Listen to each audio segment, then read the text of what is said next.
যে তুমি কি করছো, তুমি কি করো, অনেক কথা 6 মিনিট ধরে সে আমার সাথে অনেক মজা করলো। হাসতে খেলতে খেলতে আমার বাবা ওই ইন্ডিয়ায় গেছে। আমার বাবা যদি কোনো অপকর্মের সাথে থাকে তাহলে আমার বাবা ভ্যানে করে ইন্ডিয়ায় যাচ্ছে, এটা আমরা ভিডিও করে কেন ঢুকিয়ে দেবো? আমরা লুকিয়ে রাখতাম, গোপনীয় করে রাখতাম না। কালীগঞ্জের মানুষ শোনেন, আপনারা যেসব সাংবাদিক ভাইয়েরা যেসব নিউজ করছেন একটু কালীগঞ্জে আসেন, দয়া করে অনুরোধ। আমার বাবা তো মেরেই ফেলেছে, আমার বাবা তো আমি দিতে পাবো না। আপনারা আসেন, এসে দেখে যান কালীগঞ্জে। জানুন সাধারণের মানুষ বলবে সে প্রত্যেকটা মানুষের সাথে তার কি সম্পর্ক ছিল। সে হাজার হাজার মানুষের 14-15,000 মানুষের জানাজার নামাজ পড়েছে। তার বিগত দিনের প্রিভিয়াস নিউজ আছে যে জানাজা পড়া এমপি, সেই এমপির আজকে জানাজা হচ্ছে না। এক টুকরো মাংস আমি পাইনি। আমি ভেবেছিলাম যখন শুনেছি আমার বাবা নেই, আমি ভেবেছিলাম যে আমার বাচ্চাকে আমি একটু দেখবো, একটু ছুঁয়ে দেখবো। কত কষ্ট দিয়েছে, এত কষ্ট আমি সহ্য করবো কি করে? আমি আমার জীবনে মরার পর্যন্ত এই দিনের কথা আমি বলবো না যে আমার কোথায় আঘাত করেছে। মানুষ অসুস্থ অ্যাক্সিডেন্ট করে মারা যায়, মেনে নেওয়া যায়। উপর আল্লাহ পাঠিয়েছে জন্ম মৃত্যু আছে, মানুষের মৃত্যু হবে। কি করে কিছু এভাবে একটা প্রাণ কিভাবে তারা মেরে টুকরো টুকরো করে? আপনারা কালীগঞ্জবাসী, কালীগঞ্জের মানুষের নয়নের মণি ছিল সে। আপনারা বিচার করেন, আপনারা বিচার চান, আপনারা তার ভাইয়ের দ্রুত অ্যারেস্টের দাবি জানান। তার ভাইকে নিয়ে এসে জিজ্ঞাসাবাদ করা হোক।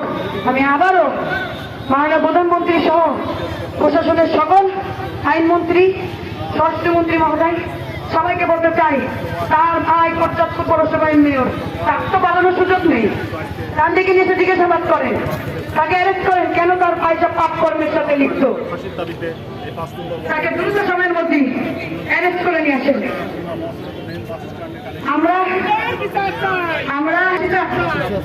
আমি ফাঁসির কথা বলবো না। মাননীয় প্রধানমন্ত্রী বিচক্ষণ, আমার বাপকে কেটে কেটে টুকরো করেছে। মাননীয় প্রধানমন্ত্রী বিচক্ষণ, তার বিয়ের ব্যবস্থায় যেটা আসবে সেই বিচার সে করবে।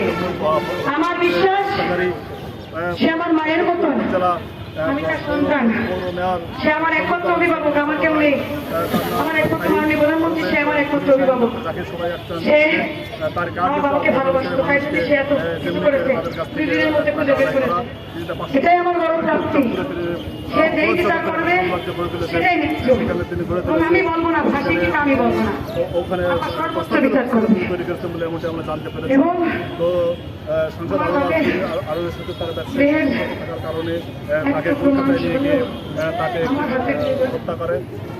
আমি হাসছি, আমার বাপকে জানাতে বলি আমার দাদির অনেক ভালোবাসতো আমার বাবা।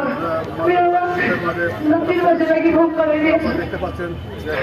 আমি কালীগঞ্জে আমার বাপের খবর দিয়ে জায়গা দিতে পারতাম না।